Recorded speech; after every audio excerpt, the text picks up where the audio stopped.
I truly believed that being excluded from my sister's wedding was the worst insult my family could inflict on me. That was until my phone started vibrating like a jackhammer. A video appeared.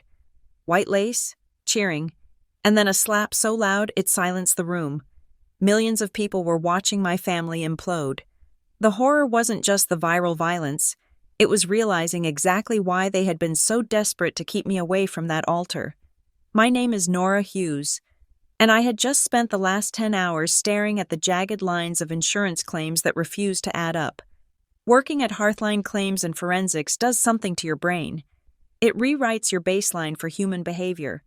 You stop expecting people to tell the truth and start expecting them to cover their tracks.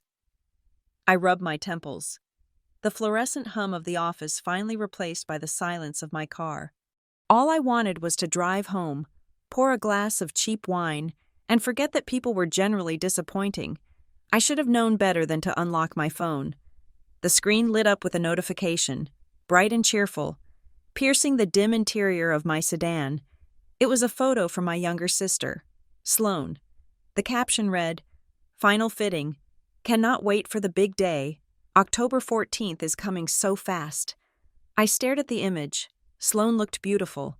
Undeniably so, standing on a pedestal in a cloud of white silk and lace that probably cost more than my first car. Behind her, in the reflection of the boutique's mirror, I saw the blurry shapes of her bridesmaids. There was our cousin, Jenna. There was her college roommate, Ashley. There was a girl I did not even recognize holding a glass of champagne. But there was no Nora. I felt a cold prickle at the base of my neck. I was her older sister. I was the one who had paid the deposit on her first apartment when she dropped out of grad school. I was the one who managed her credit card debt when she maxed out 3 cards in a single summer. Logic dictated I should be standing there, holding the train of her dress, or at least holding a glass of champagne. I refreshed the feed. The algorithm, cruel and efficient, decided I needed to see more. There was a post from my mother, Patricia Hughes. She had posted a close-up of a heavy, cream-colored card with gold foil lettering. So proud to send these out. The caption chirped, "The most beautiful day for our beautiful girl." I zoomed in. The calligraphy was exquisite. The venue was listed as Magnolia Crest Estate. I knew that place. It was expensive. It was exclusive.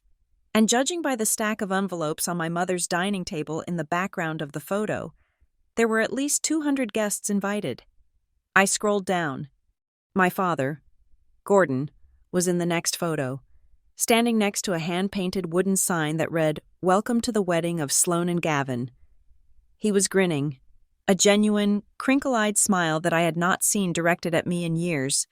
Below the photos, the comments section was alive. Aunts, uncles, distant cousins, neighbors I had not seen since high school. They were all chiming in. "Received ours today.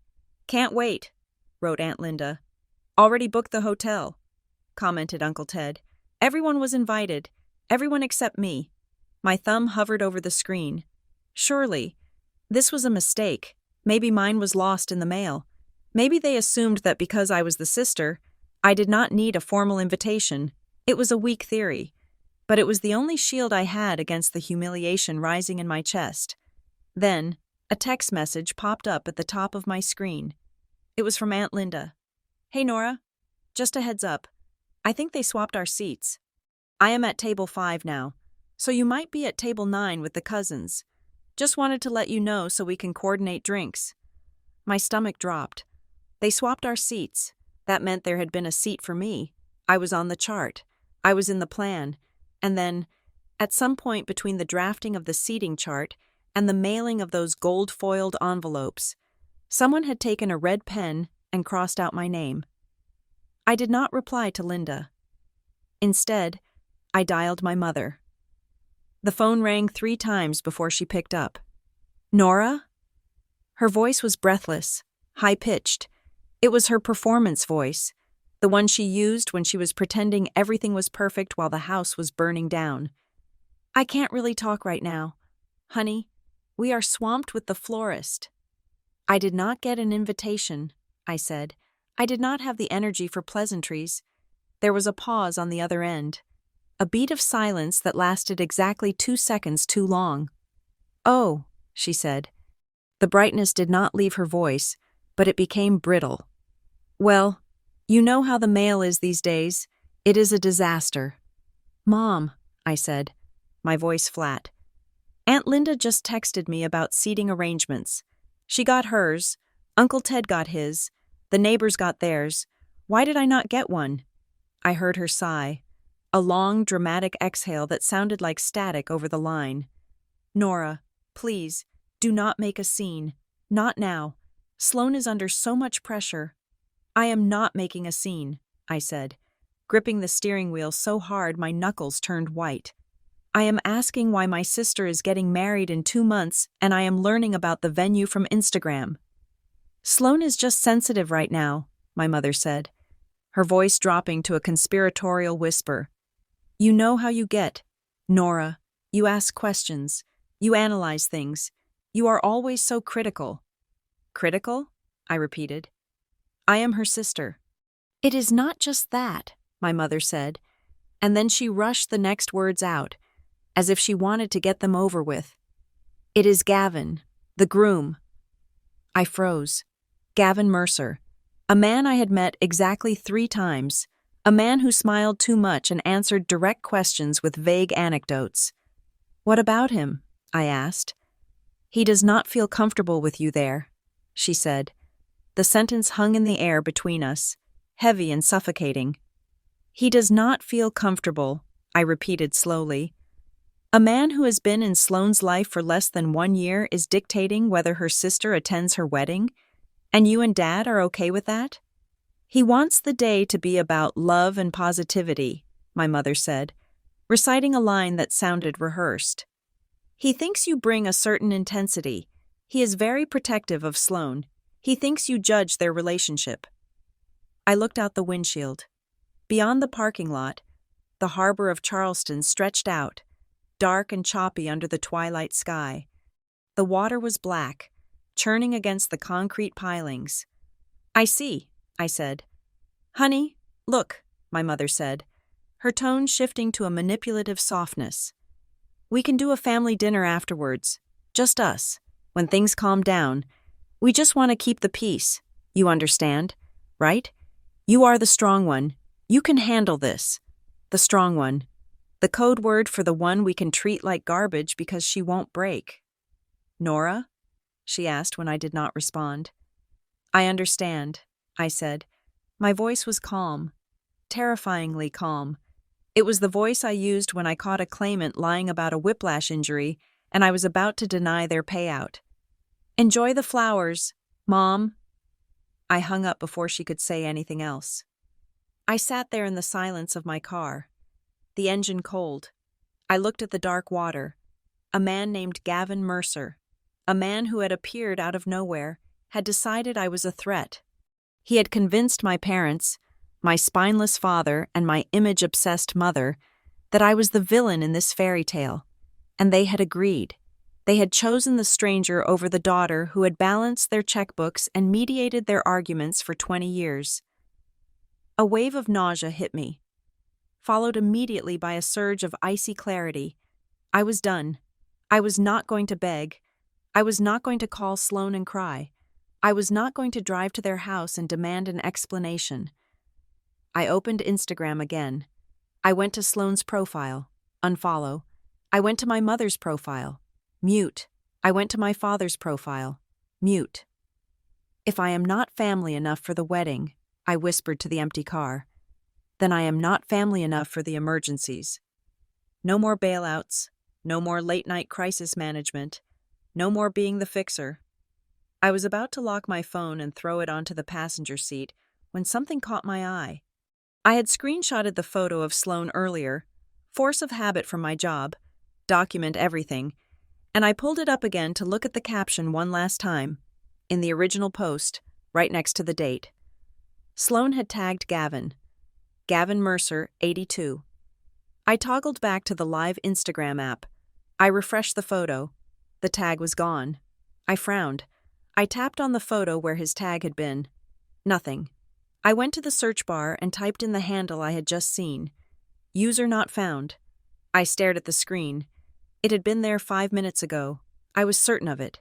In the time it took for me to have a 3-minute conversation with my mother.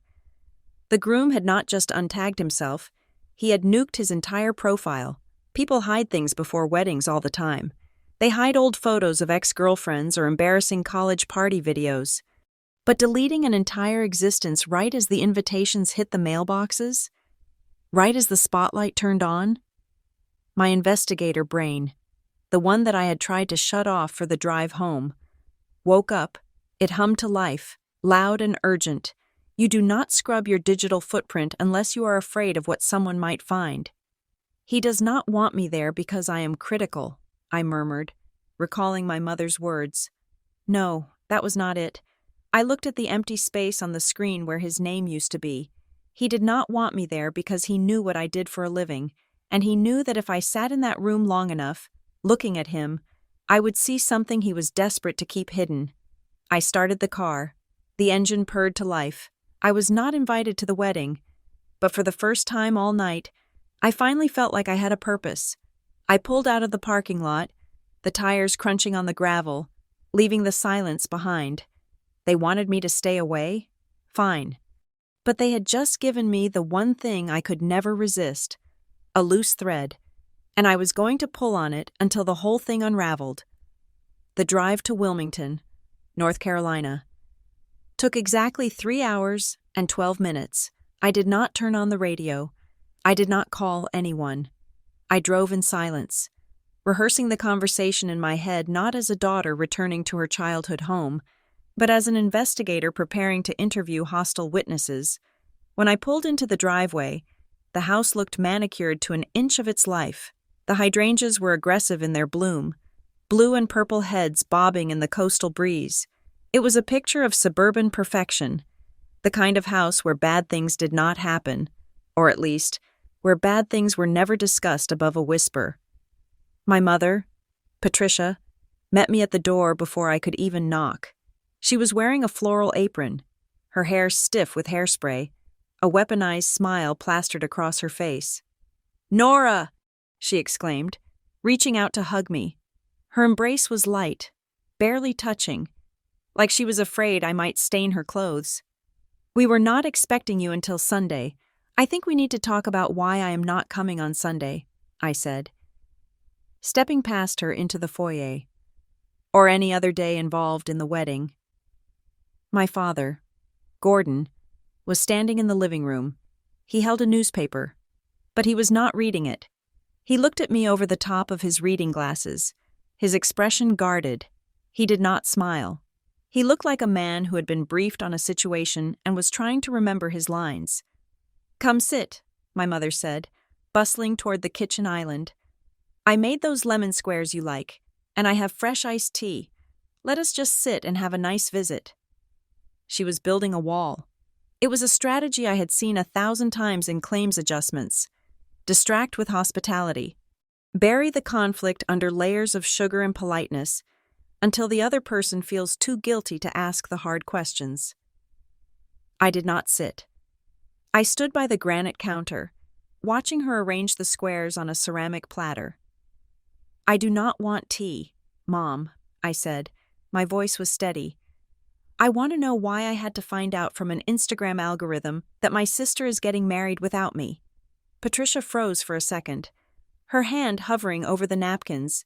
Then she resumed her motion, slower this time. "We did not want to hurt your feelings," she said, not looking at me. "It is a very small ceremony, intimate. There are 200 people on the guest list," I said.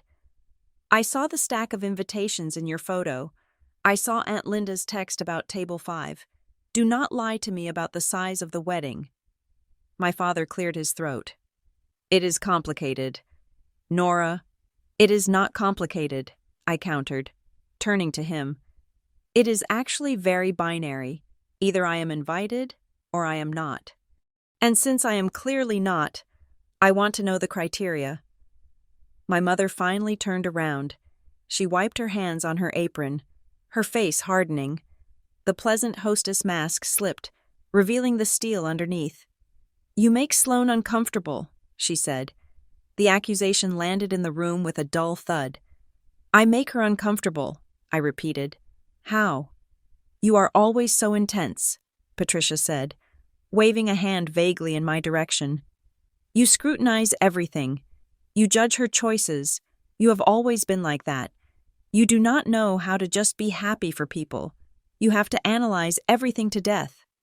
I analyze things because usually, when Sloane makes choices, I am the one cleaning up the debris, I said. I did not scrutinize her choices when I paid off her credit card debt 3 years ago. That was $5,000. Mom, did my money make her uncomfortable then? That is different, my mother snapped. That is family helping family. Right, I said. Family. So I am family when the checkbook needs to open, but I am a stranger when the champagne is being poured. You just do not know how to keep the peace, my mother said, her voice rising. You would come to the wedding and you would find something wrong with the venue, or the dress, or the groom. You would make a face. You would ask a question that would ruin the mood. We just want one day where Sloane does not feel like she is being graded. I looked at my father. He was staring at the floor, studying the pattern of the rug. Who made the decision? I asked. Was it Sloane, or was it someone else? My mother pressed her lips together. The silence stretched, thick and tension-filled. She looked at my father. A quick, darting glance that screamed for help. It does not matter, she said. It matters to me. I said, because I know Sloane. She is flighty. She is impulsive. But she is not cruel. She would not cut me out unless someone was whispering in her ear that I was the enemy. Gavin just wants the day to be smooth, my father blurted out. The name hung in the air. My mother shot him a look that could have stripped paint off a wall. Gavin, I said, letting the name roll off my tongue. So, the man who has been in our lives for less than 10 months is making executive decisions about the family roster. He is her husband-to-be, my mother said defensively. He protects her. He sees how upset she gets after she talks to you. He just wants her to be happy. He sees how upset she gets, I said, stepping closer. Or does he make her upset and then blame it on me? Because that is a very specific dynamic. Mom, isolating a partner from their support system, creating a narrative where the family is the problem. See? My mother cried, pointing a finger at me. This is exactly what we mean. You are doing it right now. You are turning a simple wedding preference into some kind of psychological conspiracy. This is why you cannot be there. I looked at them. Really looked at them. My father, the silent enabler, my mother, the architect of appearances. They were terrified. They were terrified of Gavin Mercer. Or perhaps they were just terrified that if they pushed back, Sloane would cut them off too. They had chosen the path of least resistance, and that path ran right over me. Okay, I said. I felt a strange calm wash over me. It was the feeling of a case being closed. The evidence was all there. The verdict was in. Okay? My mother asked, blinking. She seemed surprised that I was not yelling. I get it, I said. You have made your choice. You want a smooth day. You want to play happy family with the man who hates me. That is fine. I walked over to the kitchen island, picked up my purse, and slung it over my shoulder. But here is the new reality, I said, my voice dropping to a register that was devoid of all emotion. If I am not family enough to stand in the photos, then I am not family enough to be the safety net. What are you talking about? My father asked, finally looking up. The apartment lease in Charleston that I co-signed because Sloane did not have the credit score, I said. I am contacting the landlord tomorrow to remove my name. If she defaults, that is on you. The emergency fund I keep for her car repairs, that is gone. The $3,000 I sent you, Dad, to help with the catering deposit, consider that my wedding gift. Do not ask for another cent. Nora, you cannot do that, my mother said, her face paling. The landlord requires a guarantor. She will lose the apartment. Then maybe Gavin can sign for it, I said. Since he is the protector, You are being vindictive, my mother hissed. You are punishing your sister because your feelings are hurt. No, I said. I am establishing boundaries. You told me I was the one who could handle it because I am strong. Well, being strong means I also have the strength to walk away. You want me to be a stranger? Congratulations. You got your wish. I turned and walked toward the door. My heels clicked loudly on the hardwood floor. A steady, rhythmic countdown to my departure. Nora! My mother called after me. I did not stop. I opened the heavy front door and the humid North Carolina air hit me. I was halfway to my car when my mother appeared in the doorway. She did not step out onto the porch. She stayed in the frame, holding onto the door jamb as if she needed the support. Nora, she said. Her voice different now. It was lower, urgent. Do not contact Gavin. I stopped. I turned back to look at her. Excuse me? Do not call him, she said. Do not text him. Do not try to meet him to clear the air. Just stay away from him. It was a strange thing to say.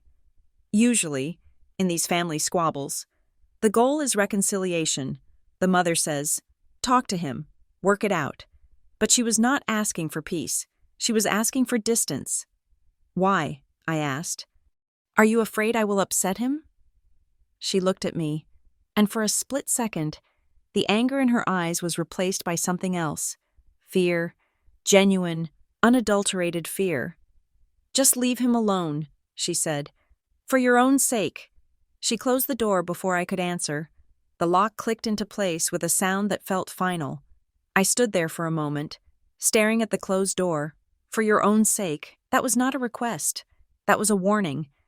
And coming from a woman who cared more about appearances than anything else on earth. It was the most honest thing she had said all day. I got into my car and started the engine. As I backed out of the driveway, I looked at the house one last time. It still looked perfect. But now, I knew that the rot was inside, deep in the foundation, and they had just locked me out, thinking it would keep them safe.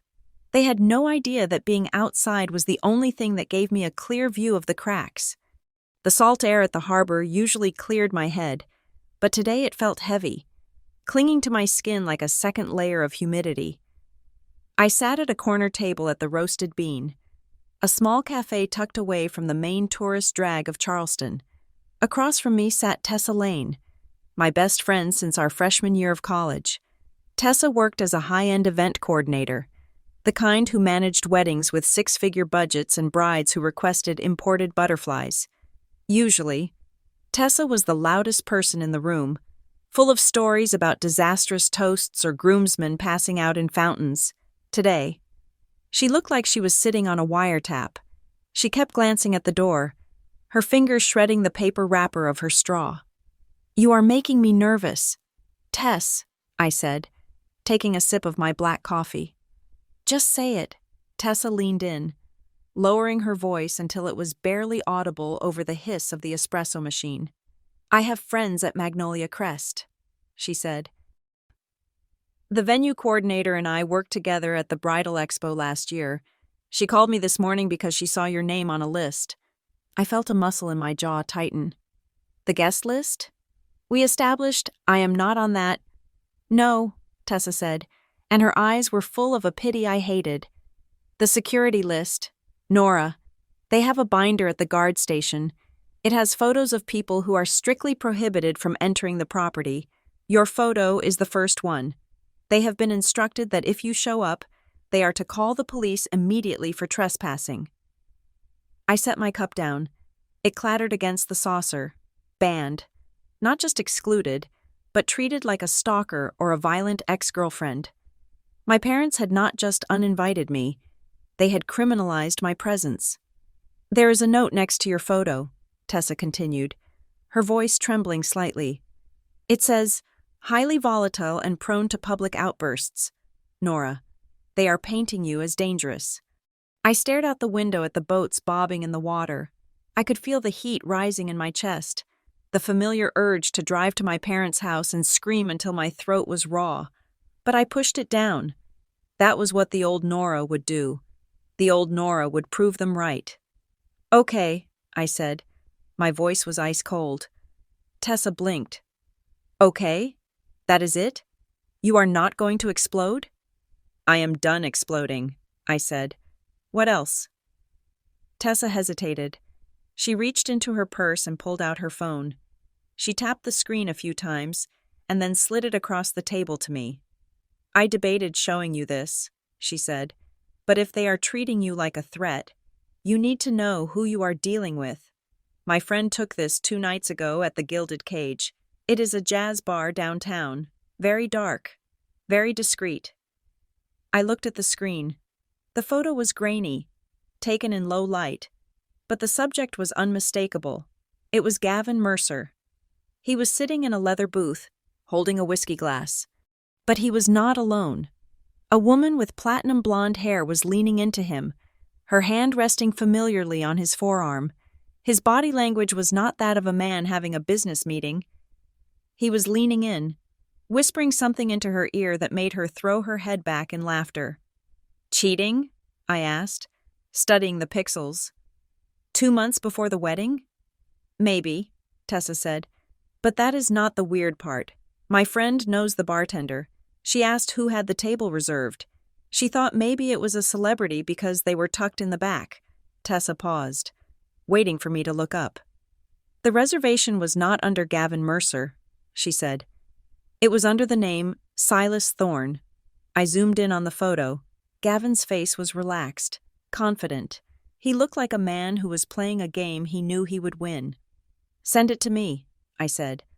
Nora, do not do anything crazy, Tessa warned. I'm just collecting data, I said. Send me the timestamp, the location, and the name of the bartender if you have it. After I left Tessa, I did not go home. I went to my office. It was a Saturday, and the building was empty. I needed the high-speed connection and the dual monitors. I needed to see the world through the lens of a forensic claim. I pulled up the public databases, the ones that usually cost money to access. I typed in Gavin Mercer. I expected to find the usual trail of a 30-something man in America, a few speeding tickets, maybe a past address in a college town, a LinkedIn profile, a voter registration. The screen refreshed. The results were thin, suspiciously thin. There was a Gavin Mercer registered in South Carolina for the last 18 months. Before that, there was a gap, a complete digital void for 3 years, and before that, a scatter of information in Arizona that led to dead ends, no yearbooks, no employment history beyond a vague consulting firm that had been dissolved. It was not the profile of a normal person. It was the profile of a ghost, or someone who had been scrubbed clean. My mind was racing, connecting invisible dots. When my phone pinged, it was an email notification. I glanced at it, expecting a work update. Subject: payment confirmation, Magnolia Crest Estate. My heart stopped. I opened the email. Dear customer, thank you for your payment of $4,500 for the lighting and staging package. Your transaction has been processed successfully. I stared at the numbers. $4,500. I scrolled down to the payment method. Card ending in 4198. I pulled my wallet out of my bag so fast I nearly ripped the zipper. I looked at my primary credit card. The last 4 digits were 4198. I had not authorized this charge. I had not spoken to Magnolia Crest. I had just been told by my best friend that I was banned from the property. And yet, my credit card was paying for the spotlights that would shine on my sister's dress. I logged into my banking app. There it was. Pending transaction. Magnolia Crest. $4,500. Rage, hot and blinding, flooded my vision. They stole from me. My parents, or Gavin, or someone in that house had taken my card information they likely had on file from when I helped them with the anniversary party 2 years ago, and they were using it to fund the wedding I was excluded from. I reached for the phone to call the bank. My finger hovered over the dial button. Stop. The word echoed in my head. If I called the bank now, I would report it as fraud. The bank would call my parents. My mother would cry and say it was a misunderstanding, that I had offered to pay and was now reneging because I was jealous.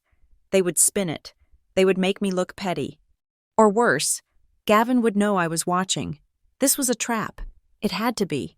A charge this size was designed to provoke a reaction.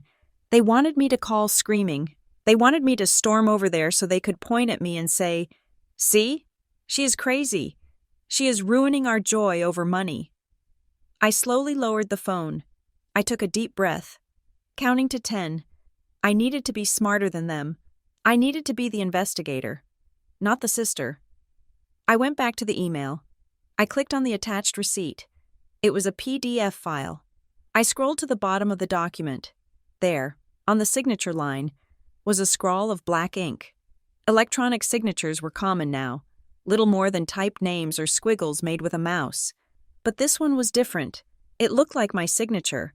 The loop of the N was high, just like I wrote it. The cross of the H was sharp, but the tail of the A was wrong. It curled up instead of down. I opened a file on my computer labeled Case File, Hugh's Wedding. I dragged the email into it. I dragged the photo Tessa sent me into it. I dragged the screenshot of the bank transaction into it. I was not going to dispute the charge today. I was going to let it post. I was going to let the money leave my account and land in the venue's bank. Because once the money moved, it was not just a family dispute anymore. It was wire fraud. It was identity theft. It was a felony. I stared at the signature on the screen. The forgery that was meant to bind me to their happiness. "You want my support?" I whispered to the empty office. "Fine, I will support the whole thing. And when the bill comes due, I will make sure everyone knows exactly who signed for it." I leaned back in my chair. The cold light of the monitor illuminating my face. The slow burn had started, and I was going to watch it consume them, piece by piece. October 14th arrived not with a bang, but with a suffocating silence in my apartment. I had turned off the television. I had put my laptop in a drawer. I was determined to treat it like any other Saturday. I made coffee. I folded laundry. I told myself that by now. Sloane was walking down the aisle. By now. They were saying vows. By now. My mother was crying her performative tears, and my father was patting Gavin on the back, welcoming him into the fold that I had been exiled from. I was reaching for a book on the coffee table when my phone, which I had left face down on the kitchen counter, began to vibrate. It did not ring. It buzzed. And it kept buzzing. It was a continuous, angry hum against the granite, like a trapped insect. I ignored it for 10 seconds, then 20, but the vibration did not stop. It was not a phone call. It was a deluge of notifications. I walked over and flipped the screen up. My lock screen was a wall of text messages. Tessa asked, "Did you see this?" A cousin I hadn't spoken to in 5 years wrote, "Oh my God." Nora wrote a cousin I had not spoken to in 5 years. A former neighbor asked, "Is Sloane okay?" My stomach turned to water. I unlocked the phone and opened Instagram. I did not have to search for anything. The algorithm had already done the work. The first video on my feed was from a live stream that had ended 3 minutes ago. The user was one of Sloane's bridesmaids, Ashley. The caption was just a row of broken heart emojis. I pressed play. The video was shaky, filmed vertically in the grand ballroom of Magnolia Crest. The lighting was spectacular, a wash of amber and soft white that illuminated the high ceilings. The very lighting I had unknowingly paid $4,500 for. The band was playing a disjointed version of a jazz standard, but the music was drowned out by the sound of shouting. In the center of the dance floor, Sloane was standing in her white dress. The train was dirty at the hem. Her veil was askew. She looked tiny, shrinking into herself. Looming over her was Gavin. His face was a color I had never seen on a human being. A deep, mottled purple. The veins in his neck were cords of tension. He was not whispering.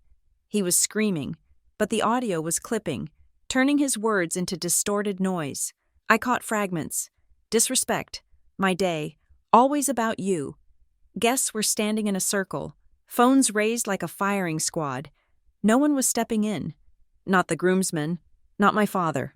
Then, it happened. Gavin raised his hand. The movement was fast.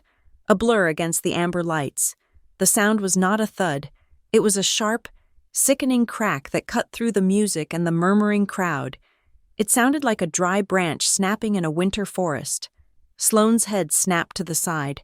Her hand flew to her cheek. She stumbled back, catching herself on the edge of the head table. A glass vase shattered on the floor. The ballroom went dead silent. For 1 second, the only sound was the hum of the air conditioning and the frantic breathing of the person holding the camera. Then, the chaos broke. I dropped the phone on the counter. My hands were shaking so badly I could not pick it up again. I stared at the black screen. The image of my sister's head snapping back burned into my retinas. I forced myself to pick it up. I had to see the rest. I refreshed the feed. The hashtag Magnolia Crest Wedding was already trending locally. There were 5 new videos. 10, 20. I clicked on another angle. This one was closer. I could see the red handprint blooming on Sloane's pale skin. I could hear her sobbing, a high, thin sound that broke my heart into 1,000 pieces. But then I saw something that made my blood run cold. In the background of the 3rd video, just to the left of the cake table, was my mother. She was not running to Sloane. She was not screaming at Gavin. She was not calling the police. Patricia Hughes was rushing toward a guest who was holding a phone. She was waving her hands, her face twisted in panic. I could read her lips perfectly. "Stop filming. Put that away. Please, stop filming." She was doing damage control. Her daughter had just been assaulted in front of 200 people, and my mother's first instinct was to protect the brand. She was worried about the scandal, not the bruise. I felt a surge of nausea so violent I had to lean against the sink. A notification from a local news app popped up. Police responding to disturbance at luxury wedding venue in Charleston. My phone rang. The screen lit up with the word, "Mom." I stared at it. I watched it ring. 1, 2, 3, I answered. "Nora?" Her voice was unrecognizable. It was a jagged tear of sound, hysterical and breathless. "Nora, you have to come. You have to come right now." "I saw the video," I said. My voice was hollow. "It is a disaster," she wailed. "The police are here. They are putting Gavin in a car. Sloane is in the bridal suite, and she will not stop crying, and people are taking pictures, and I do not know what to tell them. You have to come handle this. You know how to talk to the police. You know how to fix this." "Fix it?" I asked. "You want me to fix the fact that your son-in-law just assaulted your daughter?" "It was a mistake," my mother sobbed. "He was stressed. The alcohol. It was just a moment, but now everyone is blowing it up. Nora, please, you are the strong one. Come down here and tell them it is a misunderstanding. Make them delete the videos." "I cannot make 200 people delete videos." "Mom," I said, "and I am not going to." "How can you be so cruel?" she screamed. "Your sister is ruined. Our family is going to be the laughingstock of the state. You have to help us." I closed my eyes. I pictured the empty seat at table 5 where I should have been. I pictured the security guard with my photo in his binder. I pictured the fake signature on the lighting contract. "You told me I was not family," I said. "You told me I make things difficult. You told me Gavin wanted a smooth day. Well, Mom, this is the day he gave you." "Nora, please." "I will help Sloane," I said, my voice hardening into steel. "I will call a lawyer. I will find her a safe place to stay that is not your house or his house. But I am not coming to Magnolia Crest to act as a human shield for your reputation. I am not coming there to help you sweep a crime under the rug. If you do not come now, do not bother coming at all," she threatened. Reverting to her old tactics, "I think we established that rule when you sent out the invitations." I said, "I am hanging up now. Tell the police the truth. Mom, for once in your life, just tell the truth." I ended the call. The silence rushed back in. But it was different now. It was charged with electricity. I stood there, gripping the phone, my heart hammering against my ribs. I had done it. I had refused to play the role they had scripted for me. I had refused to be the fixer. The phone buzzed one last time. It was not a text from my mother. It was not a text from Tessa. It was from a number I did not recognize. The area code was local. I opened the message. If you open your mouth to the police or the press, you will be the one paying for this wedding. Every single cent. We know about the signature. I stared at the words. The threat was precise. It was calculated. It was not sent by a drunk man in a police car. It was sent by someone who knew exactly how the financial trap had been set. I looked at the time. It was 9:45 in the evening. The wedding was over. The marriage had ended before it began. But the war had just started. And whoever sent that text had just made a fatal error. They thought threatening me with debt would make me silent. They did not realize that they had just given me the motive I needed to burn their entire scheme to the ground. The morning sun hit my living room floor with a cheerful indifference that felt like a personal insult. The world outside was waking up to Sunday brunch and church bells. But inside the internet, my sister was being destroyed. I sat on my couch with my laptop open, watching the wreckage of Sloane's life accumulate in real time. The video of the slap had crossed 5 million views. The comments were a cesspool of victim blaming and vigilante justice. People were analyzing Sloane's posture, her flinch response, theorizing that she must have provoked him. Others were hunting Gavin, posting addresses that turned out to be wrong, threatening his former employers. The hashtag #TheSlapBride was trending #1 in the country. My family, however, was not concerned with Sloane's mental state. I knew this because the family group chat, which I had been re-added to by a panic-stricken cousin at 3 a.m, was devoid of questions like, "Is she safe?" or "Does she need a doctor?" Instead, it was a stream of PR panic. How do we get the video taken down? Who knows a contact at Twitter? Tell Aunt Linda to stop commenting. We need a statement that says it was a medical episode. They were trying to put a lid on a volcano. At 10 o'clock, there was a knock at my door. It was a hesitant sound. 3 light raps that barely registered. I opened the door to find my father standing on the welcome mat. Gordon Hughes never visited me. In the 10 years I had lived in this apartment, he had been inside exactly twice, and both times were to help move heavy furniture. He stood there now in wrinkled khakis and a polo shirt that looked like he had slept in it. He wasn't holding a peace offering. He wasn't holding coffee. He was clutching a thick manila envelope to his chest like a shield. "Nora," he said. His voice was rough, like he had been shouting or crying, or perhaps both. "Dad," I said, not moving out of the doorway. "If you are here to ask me to write a press release, the answer is no." He flinched. "It is not that. Can I come in? Please. Your mother, she is a wreck. She cannot handle this right now." I stepped aside. He walked in and stood in the middle of the living room, looking around as if he had never seen a bookshelf or a lamp before. He didn't sit down until I pointed to the armchair. "Sloane is at the hotel," he said, staring at his knees. "She is sedated. The doctor gave her something." "Good," I said. "She needs to be away from him. Gavin is well." "Gavin is dealing with the legal side," Dad said, waving a hand dismissively. "That is not why I am here." He placed the envelope on the coffee table. He smoothed the clasp with his thumb, over and over again. "We have a bit of a situation," he began, the words coming out in a rush. "With the vendors and the financing, you know how expensive these things get. The venue alone was, well, it was a lot." "I know," I said, crossing my arms.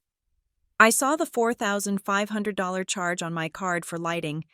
I assumed you were here to bring me a check for that." He didn't reach for his checkbook. He looked even more terrified. "It is a little more complicated than that," he said. "See, Gavin, his credit is tied up in his business, liquidity issues, and your mother and I, well, our retirement accounts are fixed. We needed bridge financing, just short term, until the wedding gifts came in and Gavin's big contract closed next month." The air in the room seemed to drop 10 degrees. I looked at the envelope. "What did you do, Dad?" "It was just easier," he mumbled, refusing to meet my eyes. "To keep the rates down, to avoid the intrusive background checks they do on new businesses. We thought, well, your credit is perfect. Tier 1. What did you do? I repeated, my voice louder.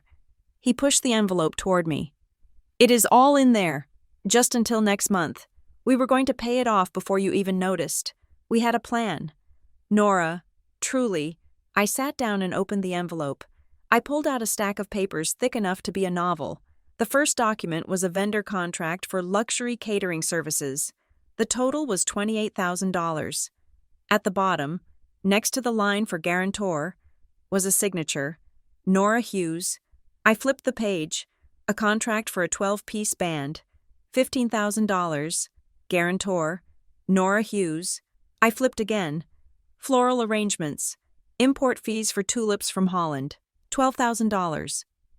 My hands started to shake, not from fear, but from a rage so cold it felt like liquid nitrogen in my veins.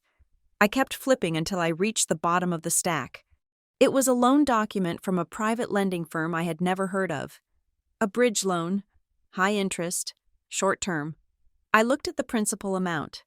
$120,000. I stared at the number. $120,000. It wasn't just a wedding, it was a heist. You took out a loan, I said, my voice barely a whisper. In my name, for a party I was banned from attending. It is not only in your name, Dad said quickly, desperation creeping into his tone. You are just the co-signer, the backer. It was the only way to get the approval in time for the deposit deadlines. Gavin said it was standard practice for family businesses. Gavin, I spat the name out. And you listened to him? You committed fraud because a man you barely know told you it was standard practice?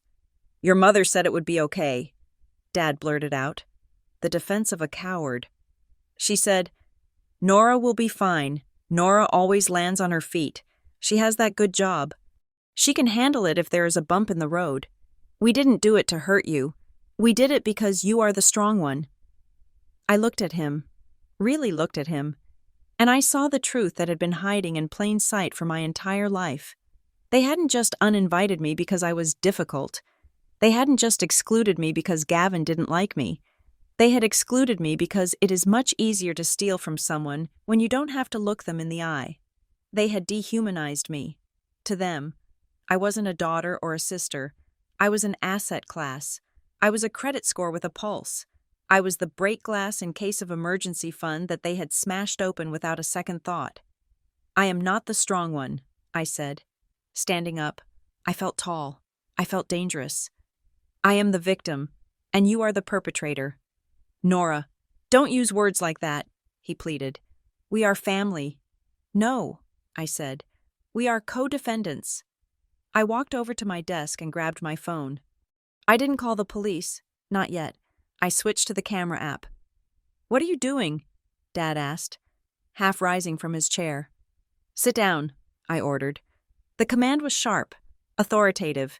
It was the voice I used when I caught a claimant trying to delete evidence. He sat. I began to photograph every single page. I captured the loan terms. I captured the vendor invoices. I captured the fake signatures. I moved with the efficiency of a machine. Click, flip, click, flip. Nora, please, Dad whimpered. If this gets out, Gavin could go to jail. Your mother, the shame would kill her. The shame didn't stop her from eating the cake I paid for, I said, snapping a photo of the catering contract. I finished photographing the documents. Then I sat down at my laptop. I opened a new folder. Evidence_financial_fraud. I uploaded the photos immediately to a cloud server with two-factor authentication. You are going to leave those papers here, I told him. And then you are going to leave. And if you or Mom or Gavin try to move a single cent out of any account you control, I will have the forensic accountants trace it before the transaction even clears. Dad looked defeated. He looked like a man who had gambled his life savings on a horse that broke its leg at the gate. He stood up. His shoulders slumped. We just wanted her to have a perfect day, he whispered. You bought her a perfect day with my life, I said. Get out. He left. The door clicked shut. I was alone again. The silence was back. But now it was heavy with the weight of $120,000. I sat back down at the coffee table and picked up the loan document again. The bridge loan, the big one. I looked at the signature page. It wasn't just a forgery, it was a notarized forgery. There was a stamp, digital but legally binding, verifying that Nora Hughes had signed this document in the presence of a notary public. I looked at the name of the notary, Jane Doe. Online notary services, a remote verification service. Then I looked at the timestamp. Signed on August 12th. Time 2:15 in the afternoon. My blood ran cold. August 12th. 2:15 in the afternoon. I knew exactly where I was at that moment. I opened my work calendar to confirm. I was in a secure evidence locker at Hearthline Claims, a facility that requires you to check your phone and all electronics at the front desk, a facility with biometric logs for entry and exit, a facility where there is absolutely no internet access and no way to sign a digital document. I looked at the fake signature, verified by a digital stamp that claimed I was there. Someone hadn't just forged my name, they had impersonated me on a video call, or they had paid off a notary to look the other way. I smiled. It wasn't a happy smile. It was the smile of a hunter who just found blood in the snow. "Got you," I whispered. They thought they had buried me in debt. Instead, they had just handed me the murder weapon. I called Marla Quinn at 6 in the morning. Marla was a civil litigation attorney I had worked with on a forensic accounting case 2 years ago involving a corrupt construction firm. She was sharp, unsentimental, and she billed by the quarter hour. I did not want a friend right now. I wanted a weapon. We met at her office at 8 o'clock. She did not offer me coffee or condolences. She simply spread the photos I had taken of my father's documents across her glass conference table. "Here is the reality, Nora," Marla said, tapping a red fingernail on the bridge loan agreement. "Banks do not care about family drama. They care about signatures. To them, this is a valid debt. If we want to void your liability, we cannot just claim you didn't know. We have to prove a chain of criminal impersonation, and that means you have to be willing to file a police report that names specific individuals. Are you ready to do that?" "I am ready to clear my name," I said. "Whoever signed for me is not my problem." "Good," Marla said, "because this gets ugly fast. First step, we freeze everything. Second step, we pull the metadata." We spent the next 3 hours dissecting my financial existence. I logged into the credit bureaus. My score, usually a point of pride, had taken a nosedive. There were 7 new inquiries in the last 6 weeks. A florist, a luxury car rental service, a staging company. "Look at this," I said, pointing to the verification method on the Equifax report. For the car rental, they required 2-factor authentication. Marla leaned in. "What number did they send the code to?" I looked at the masked number. It ended in 8892. I felt a hollow ache in my chest. That was not a burner phone. That was not Gavin's phone. "That is my mother's cell phone number," I said quietly. Marla typed a note on her laptop. "Okay." So Patricia Hughes received the 6-digit code authorizing a rental for a vintage Rolls-Royce. Did she have access to your email? I thought back. Years ago, when I was in college, we had a shared family email for emergencies and recovery. I hadn't used it in a decade. "There was an old Yahoo account," I said. "I used it as a backup for my main banking profile. I never changed it because I assumed my parents wouldn't hack me." I logged into the old email account. The inbox was full. "Your verification code is here. Confirming your signature. Welcome to American Express." They hadn't just guessed my password. They had systematically used my digital history to build a profile that looked exactly like me, authenticated by my mother's phone and my old email. "We have the how," Marla said.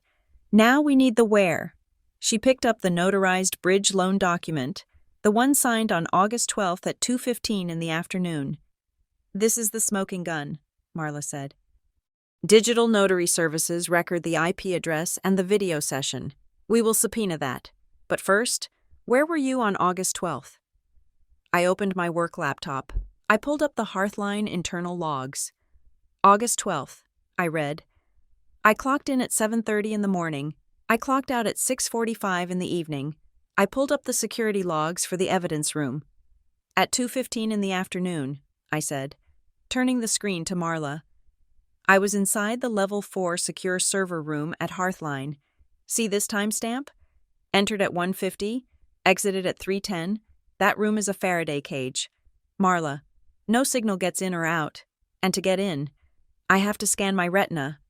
Marla smiled, a shark-like baring of teeth. So unless you have a clone, you could not have been on a video call with a notary in North Carolina. This is perfect. It is physically impossible for you to have signed this. But then, Marla stopped. She was rifling through the bottom of the stack of papers I had brought. She pulled out a single, yellowing sheet of paper. Nora, she said, her voice dropping an octave. What is this? I looked. It was a document titled Limited Power of Attorney. My stomach dropped. I remembered it. 4 years ago, my father had a minor stroke. He was in the hospital for 2 weeks, and bills needed to be paid. I had signed a limited power of attorney so I could access his accounts to keep the lights on. I signed that in 2022, I said. It was supposed to be for his medical bills only. It was supposed to expire when he was discharged. Read the fine print, Marla said. Pushing the paper toward me, I scanned the dense legal text. Shall remain in effect until revoked in writing by the principal. I never revoked it in writing, I whispered. I just handed the checkbook back. They are using this, Marla said grimly. They are attaching this old POA to the new contracts to claim they had authority to act on your behalf. That is why the bank approved the bridge loan so fast. They didn't just forge your signature. They piggybacked on your past kindness. It was a masterstroke of manipulation. They had weaponized my own helpfulness against me. My phone buzzed. It was a news alert. Groom in wedding slap video released on $50,000 bail. Then, a text from my mother. Please stop this. Gavin is home. He is devastated. Sloan is inconsolable. If you sue us, you kill this family. Just let us pay you back slowly. Do it for Sloan. I showed the text to Marla. Do not reply, Marla ordered. I am not going to, I said. I am done negotiating with terrorists, even if they are related to me. We are going to draft a cease and desist, Marla said, typing furiously, and we are going to file an affidavit of forgery. We will attach the retina scan logs from your work. We will blow that POA out of the water by proving it was limited to medical context and that using it for a wedding loan is a breach of fiduciary duty. I do not want to destroy them, I said, staring at the yellowing paper. I really don't, but I will not let them drown me to save themselves. You are not destroying them. Nora, Marla said, not looking up. Gravity is... You are just stepping out from underneath the falling rock. Suddenly, the landline on Marla's desk rang. She picked it up, listened for a moment, and then her eyebrows shot up. She hit the speaker button. Say that again, Marla said. This is the billing department for Lux Lighting. A woman's voice crackled over the speaker. We are returning your call regarding the dispute on the deposit. We just wanted to clarify something. Go ahead, Marla said. Her eyes locked on mine. We have a note here from the account manager, the woman said. When the contract was negotiated, the client specifically requested that all invoices be sent to a Nora Hughes. We asked if we should copy the bride, Sloan, on the correspondence. I held my breath. And what did the client say? Marla asked. He said no, the woman replied. Mr. Mercer was very clear. He said, and I'm quoting the notes here, do not bother the bride with the boring financial stuff. Her sister Nora handles all the money. Just send the bill to Nora. She will sign whatever needs to be signed. She loves taking care of us. The room went silent. It wasn't a mistake. It wasn't my parents panicking and using the wrong card. It was Gavin Mercer, the man who had banned me from the venue, the man who had slapped my sister, had explicitly set me up as the financier of his ego trip. He had orchestrated it. He had directed the vendors to me while simultaneously blocking me from the event. He wanted my money, but he didn't want my eyes. "Thank you," Marla said, and hung up. She looked at me. "That changes things. That is not just fraud. That is premeditated malice. He was counting on you being too soft to fight back." I stood up and walked to the window. I looked down at the city streets, people going about their Tuesday, oblivious to the war being waged in this office.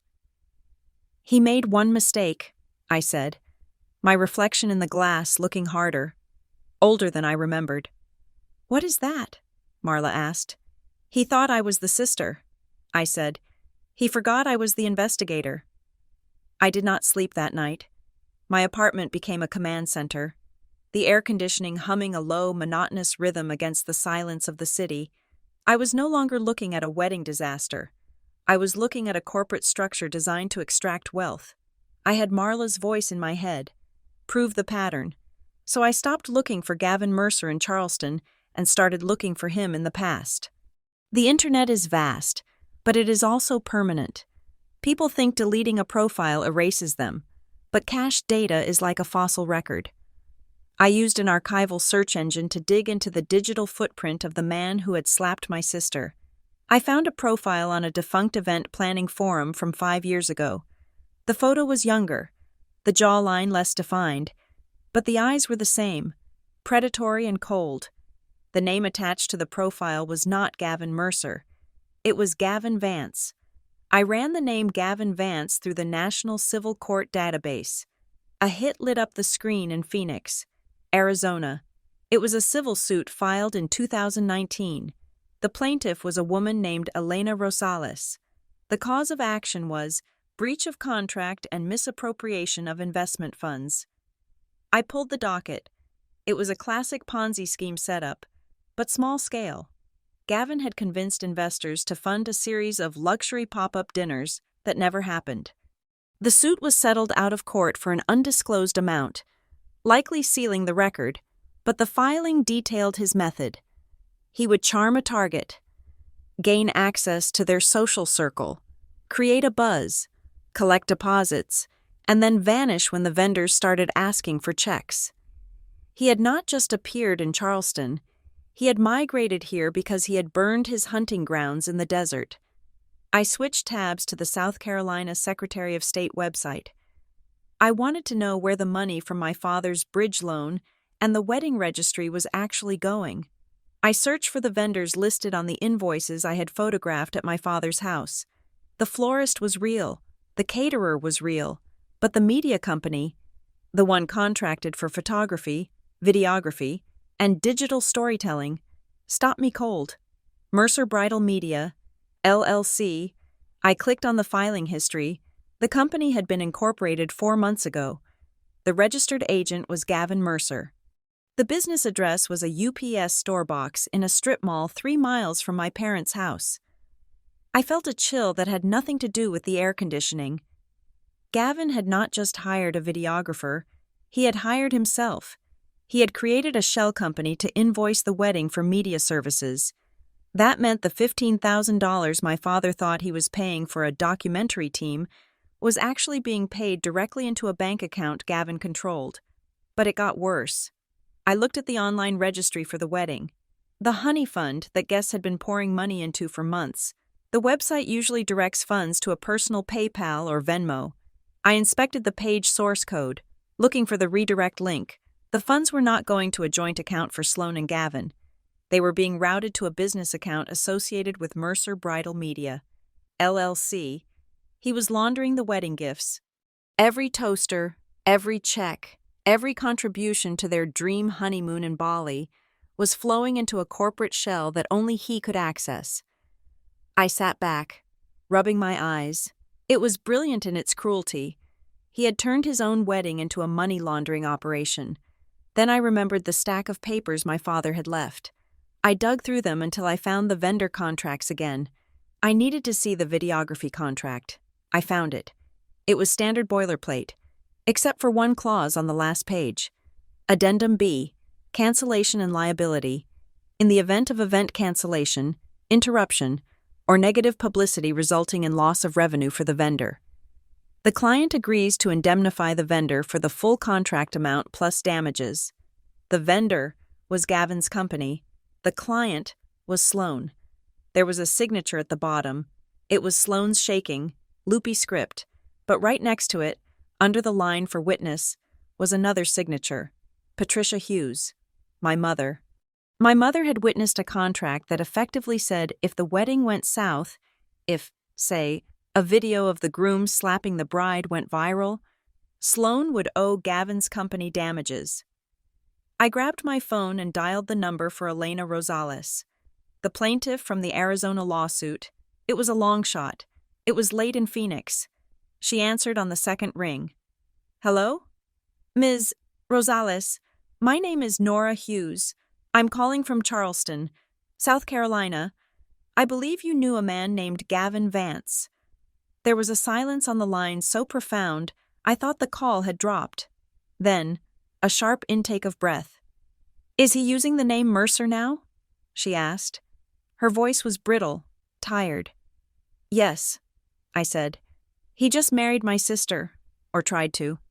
I saw the video, Elena said. A friend sent it to me. I didn't recognize him at first without the beard, but then I saw the eyes and the slap. Did he hit you? I asked. No, Elena said. He never hit me. He hit the wall next to my head. He threw plates. He created chaos. He would explode over nothing, a late dinner, a wrong look, and then he would turn it around. He would say, "Look what you made me do. Elena, you know I have stress. You are not supporting me." And I would end up apologizing to him for making him break my own dishes. He isolates them, I said, looking at the empty chair where my father had sat. He isolates the money, Elena corrected. He makes you feel like you are a team, building an empire, but you are just the investor, and when the money runs out, or when you start asking to see the bank statements, he detonates the relationship and moves to the next town. Thank you, Elena, I said. Get her out, she whispered. He will not stop until she is bankrupt or broken. Usually both. I hung up. I looked at the whiteboard where I had been mapping out the connections, the timeline, the fake notary, the shell company. Suddenly, the last piece of the puzzle clicked into place. The reason for my exile. My mother had said Gavin found me critical. My father said I was intense. No, that wasn't it. I looked at my business card sitting on the desk. Nora Hughes, senior forensic analyst. Gavin Mercer didn't care about my personality. He didn't care about my relationship with Sloan. He cared about my profession. He knew that if I was invited to the wedding, I would be involved in the planning. I would have asked to see the vendor contracts. I would have Googled Mercer Bridal Media. I would have asked why the registry funds were going to an LLC.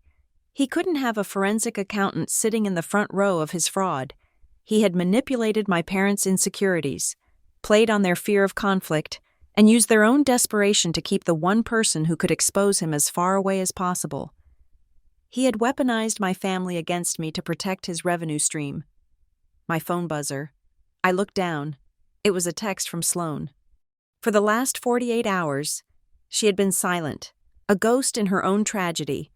I opened the message. Sister, it read. I stared at the word. Sloan usually called me Nora, or Hey, or occasionally a bratty nickname from our childhood. She hadn't called me sister with a capital S since we were little girls hiding from thunderstorms under a blanket fort. Sister.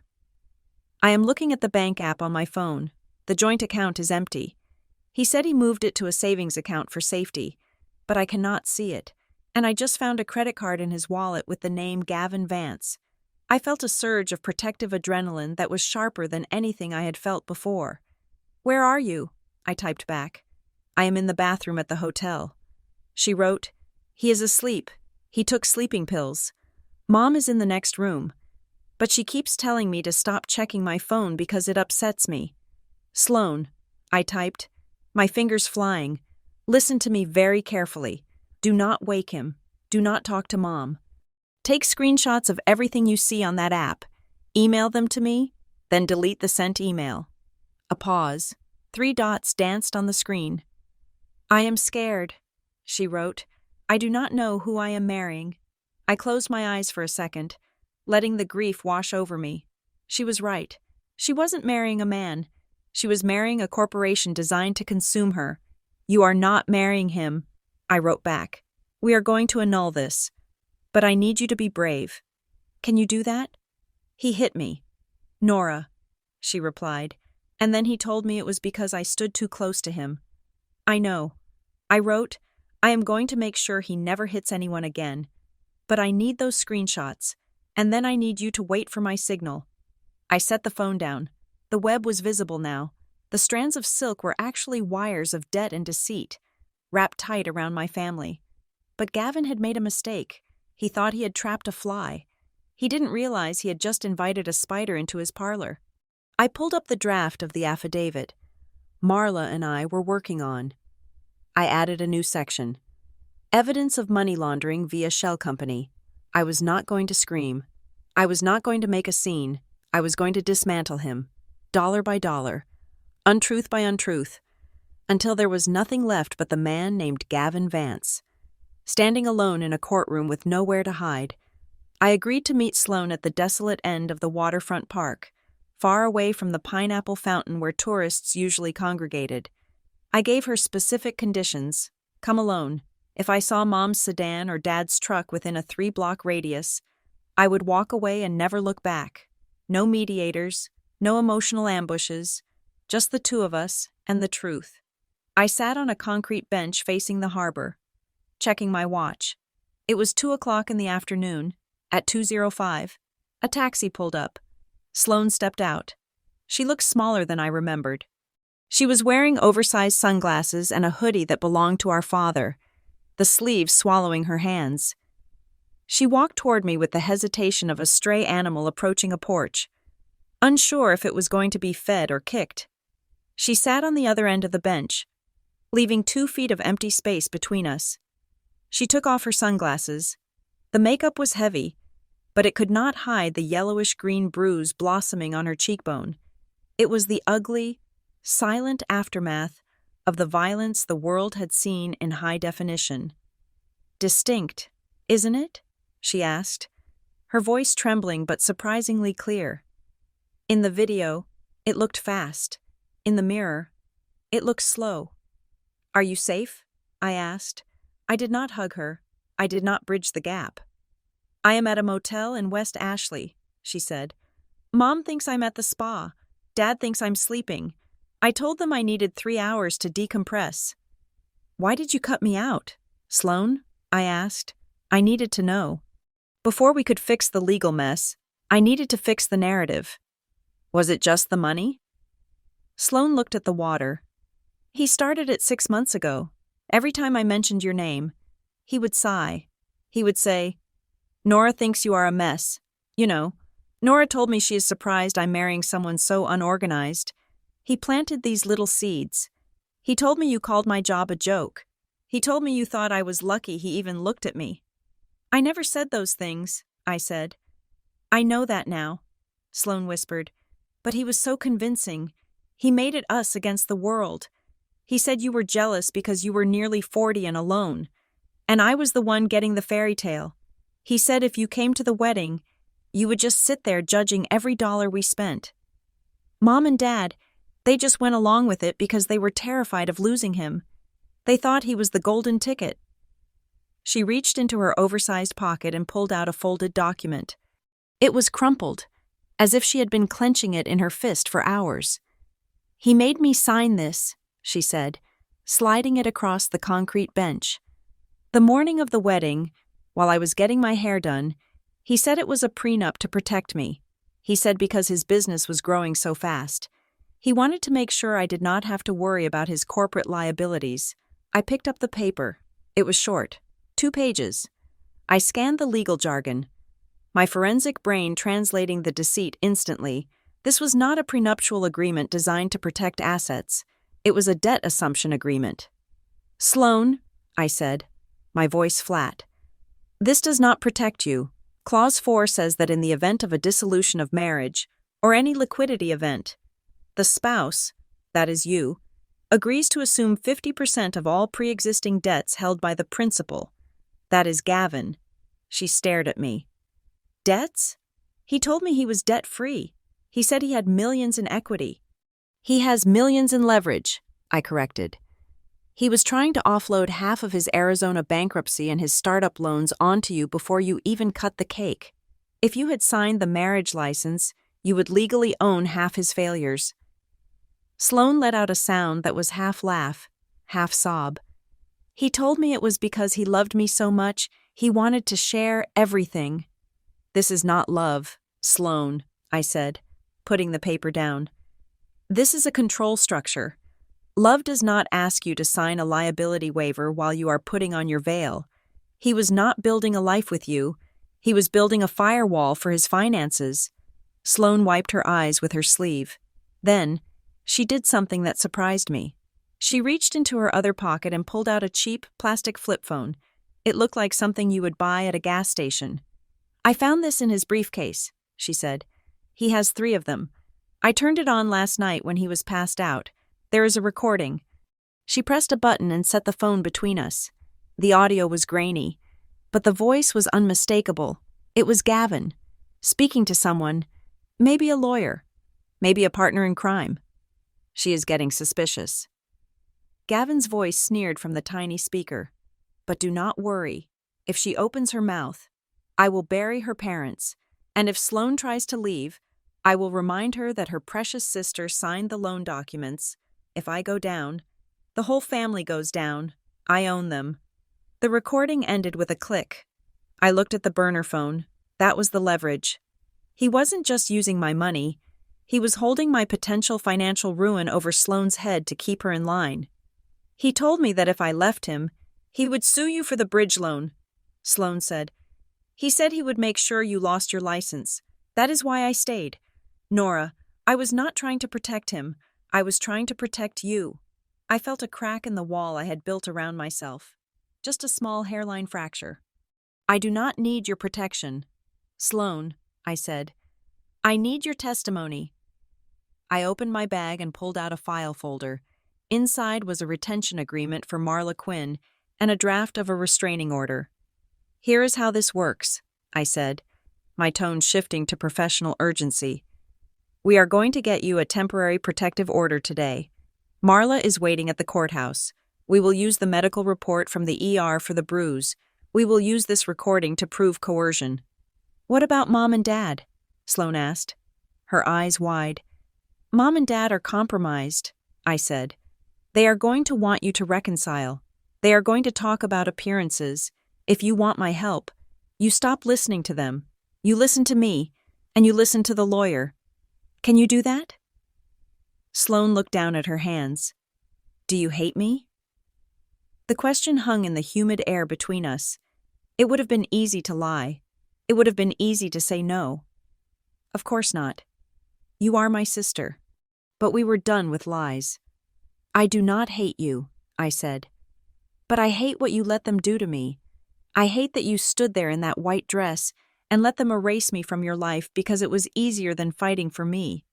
And I hate that you are sitting here with a bruise on your face because you were taught that keeping a man happy was more important than your own safety. Sloane flinched, but she did not look away. She nodded, accepting the weight of my words. I am sorry, she whispered. I know, I said, but sorry does not pay the $120,000 loan Dad took out in my name. Sloane's head snapped up. $120,000? Yes, I said. So here is the boundary. Sloane, I will help you get out. I will pay for Marla. I will help you find a new apartment, but I am not the family bank anymore. I am not the fixer who writes a check to make the bad feelings go away. We are going to fight this legally, and it is going to be ugly, and Mom is going to cry, and you are going to have to stand next to me and tell the truth, even if it humiliates them. I pushed the retention agreement toward her. If you sign this, you are hiring Marla to represent you in an annulment based on fraud, I said. You are effectively declaring war on your husband, and you are telling Mom and Dad to back off. Sloane looked at the paper. She looked at the burner phone. Then she looked at the water, where the tide was slowly going out, revealing the mud and the sharp oyster shells beneath. She picked up the pen I had placed on the bench. "He told me I was nothing without him," she said, her voice gaining strength. "He told me I was just a pretty face with a credit limit." "He was wrong," I said. Sloane pressed the pen to the paper.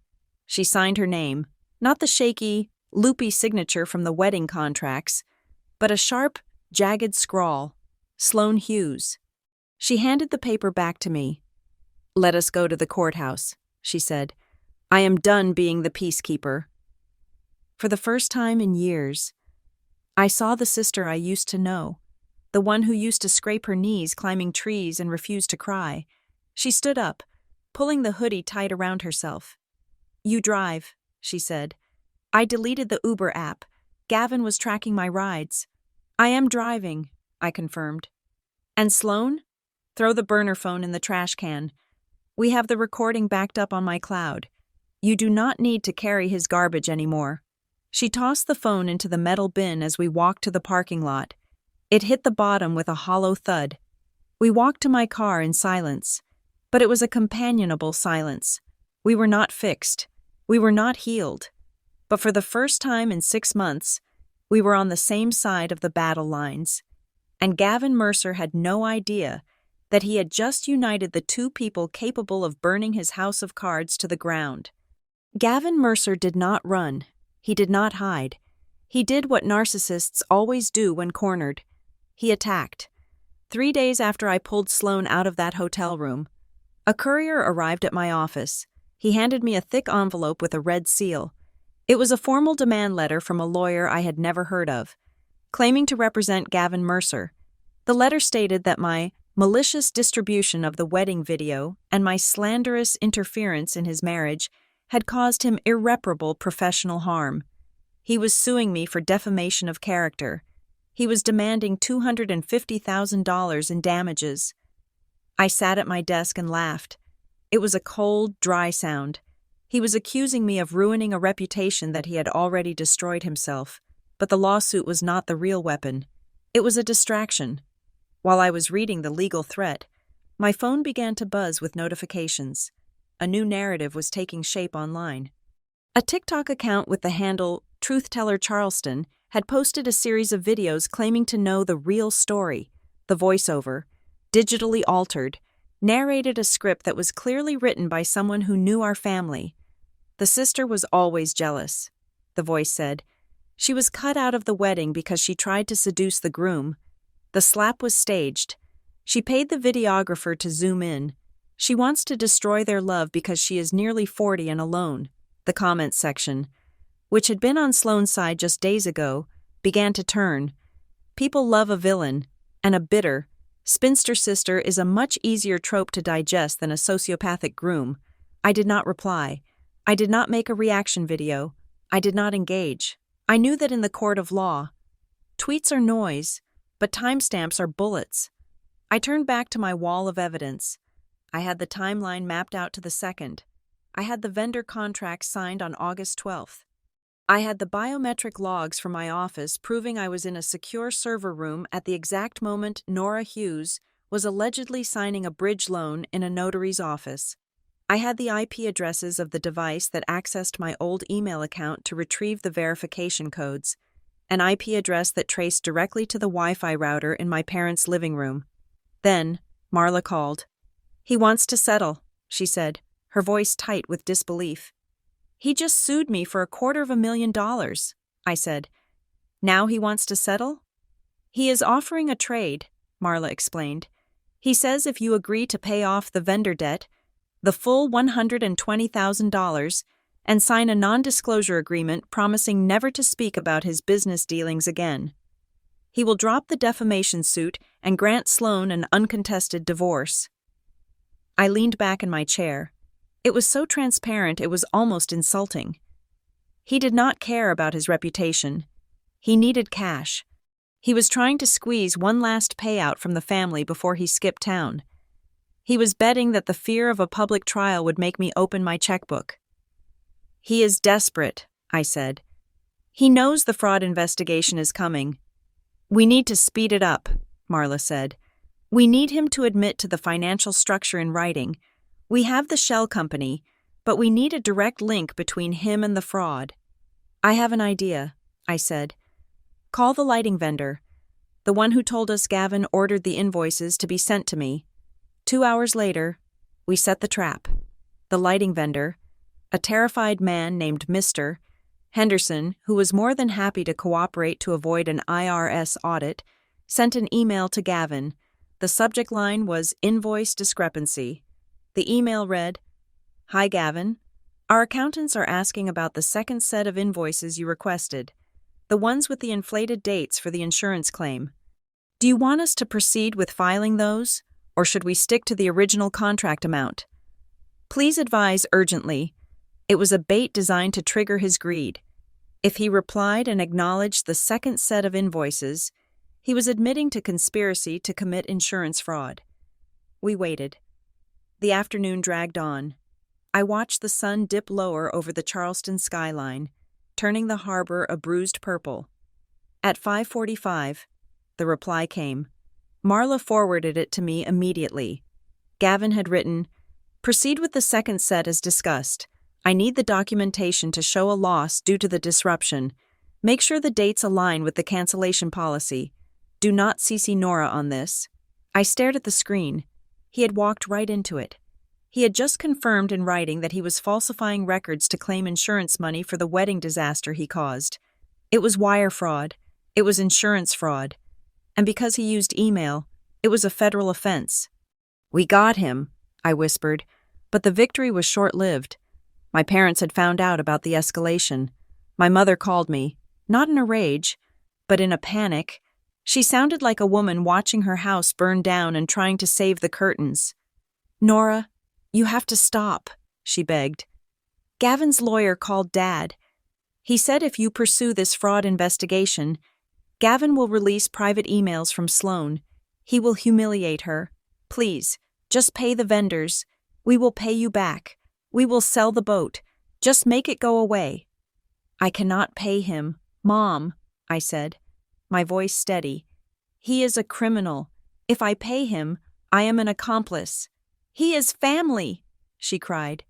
Technically, he is still family. You are destroying us over money. I am not destroying you, I said. I am cutting out the cancer. If I stop now, he does this to the next girl and the next family, and I will not have that on my conscience. You are so cold, she wept. You have always been so cold.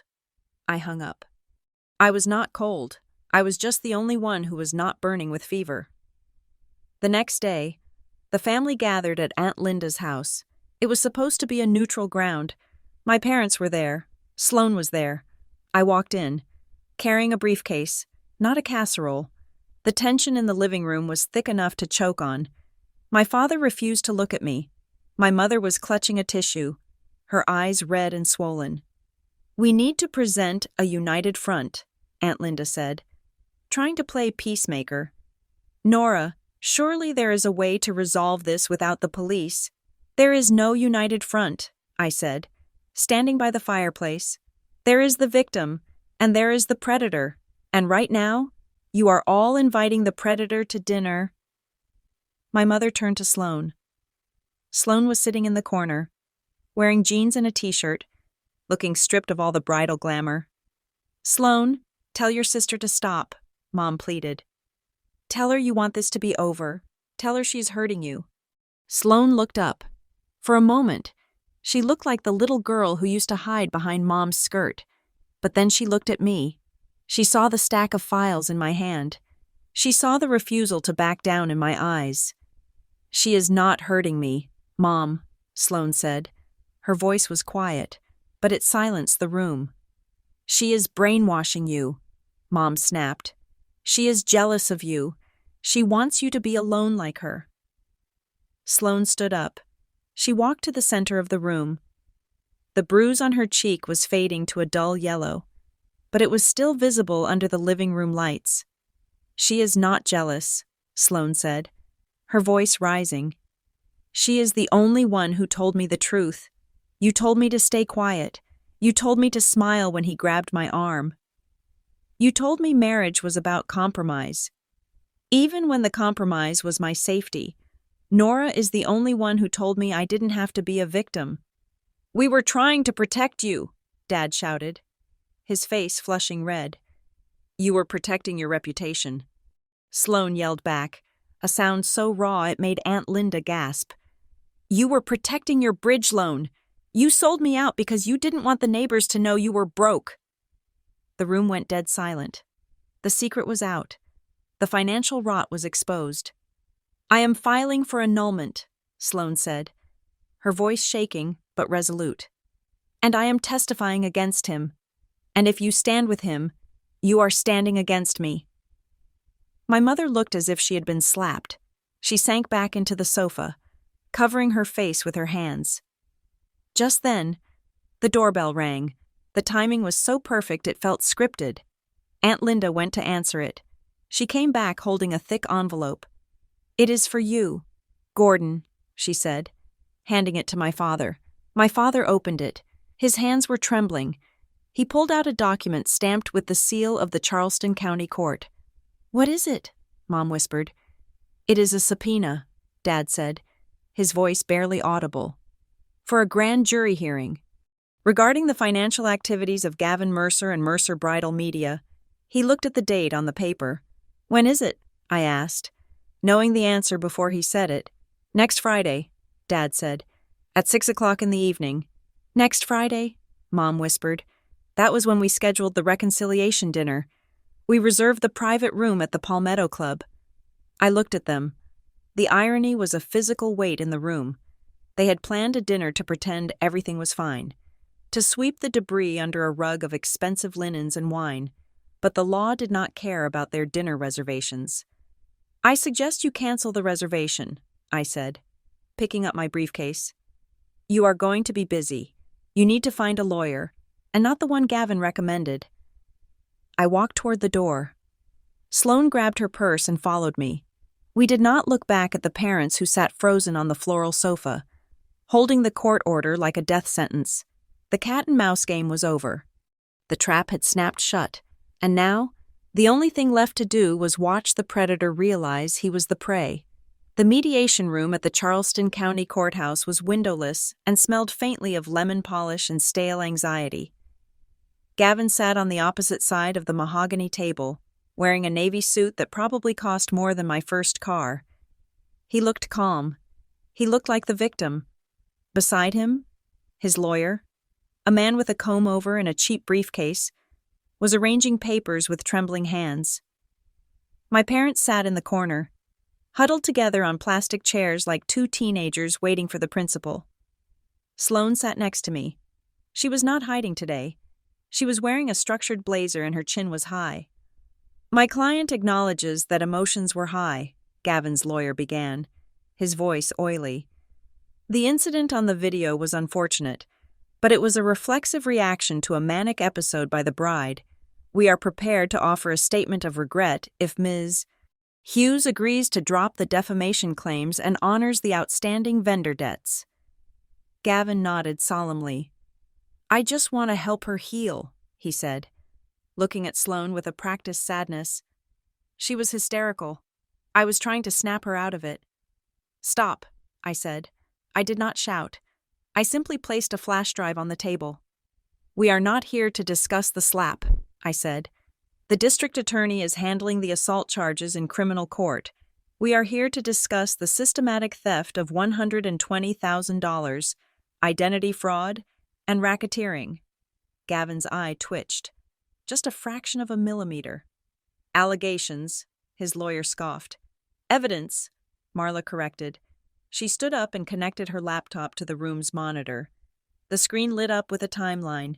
It was a masterpiece of forensic accounting. Exhibit A, Marla said. The bridge loan for $120,000. Signed August 12th at 2:15 in the afternoon by a Nora Hughes via an online notary. She clicked a button. A side-by-side comparison appeared. On the left, the notary log. On the right, My biometric time card from Hearthline Claims. At the exact moment this loan was signed, Marla explained, her voice cutting through the air like a scalpel. Nora Hughes was inside a Level 4 secure server room. Her retina scan confirms entry at 1:50 and exit at 3:10. Unless Nora has the ability to be in two places at once, the signature is a forgery. So someone used her name, Gavin said, shrugging. Identity theft happens.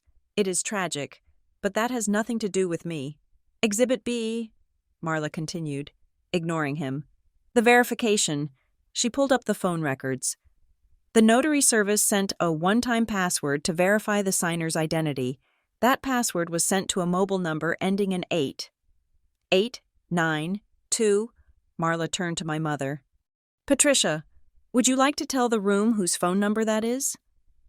My mother flinched as if she had been struck. She did not speak.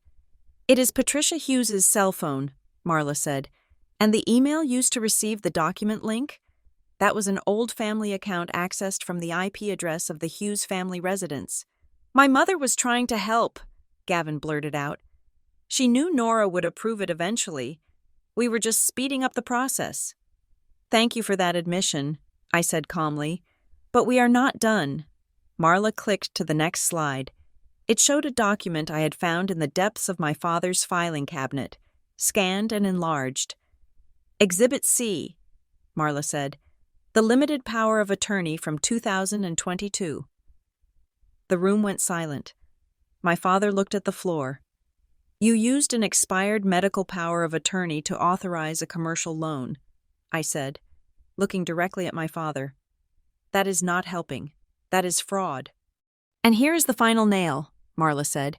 She pulled up an email chain. This was sent from Patricia Hughes to Gavin Mercer on August 10th. The subject line is Nora's signature sample.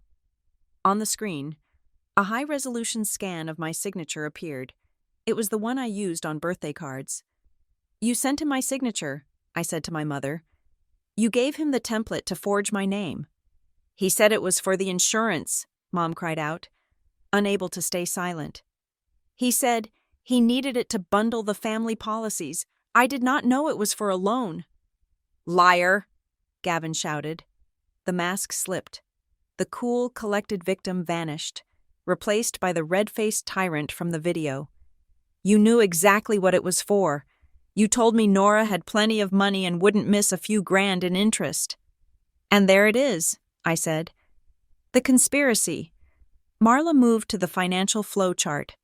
We have traced the wedding registry funds. They did not go to a joint account.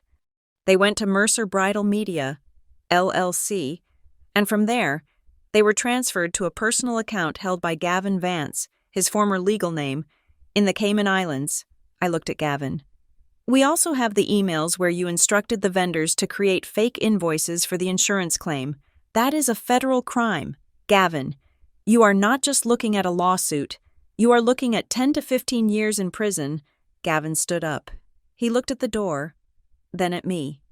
He looked like a trapped rat. Sloan signed a prenup, he spat out. She took on half the debt. You cannot touch me. Sloan stood up. She did not look at him. She looked at the mediator. I am not suing because I was slapped, Sloan said. Her voice was steady, resonant. I am suing because I was defrauded. I was induced to sign that agreement under false pretenses. I was told it was asset protection, not debt assumption, and I have a recording of him admitting that he used that debt to blackmail me into silence. She placed the transcript of the burner phone recording on the table. I was not a wife, Sloan said. I was a hostage. The mediator, a retired judge who had seen everything, took off his glasses. He looked at Gavin's lawyer. Counselor, the mediator said, I strongly suggest you advise your client to accept whatever terms Ms. Hughes is offering. If this goes to trial, he will not only lose, he will be destroyed. The terms were harsh. They were absolute.